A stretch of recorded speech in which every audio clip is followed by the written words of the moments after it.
Tips to look for when buying a horse, part 5. How to tell if your horse is lazy. So some people want a lazy horse, others don't. If you're looking for a horse that you want to be more sensitive, maybe for performance or a speed discipline, you're not going to want a really lazy horse. But if you're like most people and you want a horse that you can just quietly and safely take down the trail, not going to take off and run with you, you're going to prefer a lazier horse.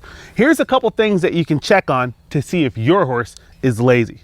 So the first thing I do if I were buying a horse and wanted to see if they were lazy or not is I would just apply a little bit of pressure and see how they respond. A horse that is kind of a little bit leaning into the pressure, bracy, that's going to be more of a lazy horse. So I'll just kind of push on the front end and see if they move. You can see when I push on her, she's kind of throwing that head up, not just kind of whipping around on me. Then I'll do the same thing at the hind end. I'll just add a little bit of pressure. That was pretty good.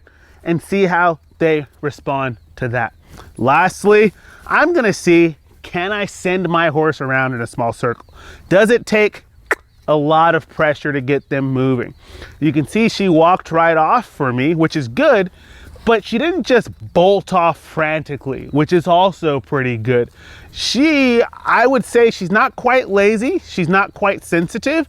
She's kind of right in that, I'd say Goldilocks spot where she's just right. If you like this tip, follow for more.